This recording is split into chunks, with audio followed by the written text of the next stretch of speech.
একজন বিশ্বখ্যাতি অর্জন করেছেন তার বাপায়ের জাদুতে, আর অন্যজনের রয়েছে অদম্য লড়াইয়ের গল্প।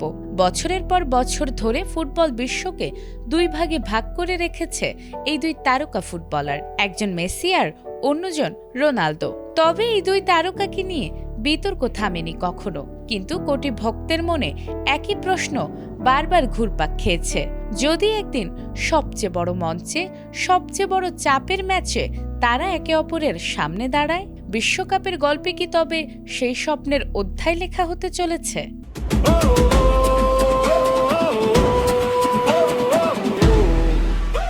বিশ্বকাপে সম্ভাব্য এক মহারণের অপেক্ষায় এখন ফুটবল প্রেমীরা।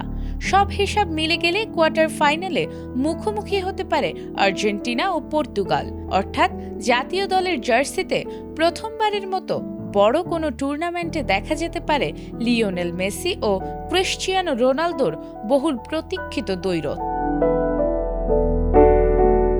হিউস্টনে উজবেকিস্তানকে ৫-০ গোলে উড়িয়ে কে গ্রুপের শীর্ষে উঠে গেছে পর্তুগাল। দুই দলই যদি গ্রুপ সেরা হয়ে নকআউটে ওঠে এবং পরবর্তী দুই ধাপ পার করে, তাহলে কোয়ার্টার ফাইনালে তৈরি হবে ফুটবল বিশ্বের সবচেয়ে আলোচিত লড়াই। এই সম্ভাবনার কথা শুনে উচ্ছ্বাস লুকাননি রোনালদো। সংবাদ সম্মেলনে তিনি বলেন, মেসি ও আর্জেন্টিনার বিপক্ষে খেলা অবশ্যই দারুণ ব্যাপার হবে, তবে এখন তার পুরো মনোযোগ দলের পরবর্তী চ্যালেঞ্জে। অবশ্য কয়েকদিন আগেও পর্তুগালের পরিস্থিতি ছিল ভিন্ন। ডিআর কঙ্গোর সঙ্গে ড্র করে সমালোচনার ঝড়ের মধ্যে পড়েছিল দলটি। সেই হতাশা কাটিয়ে উজবেকিস্তানের বিপক্ষে দুর্দান্ত প্রত্যাবর্তন করেছে রোনালদোর দল।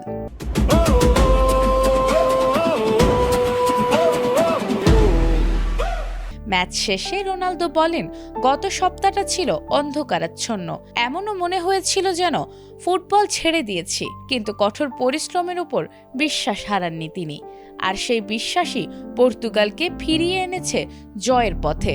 এখন সামনে কলম্বিয়া, আর তারও পরে হয়তো অপেক্ষা করছে সেই ম্যাচ যার জন্য বহু বছর ধরে অপেক্ষা করে আছে পুরো ফুটবল বিশ্ব।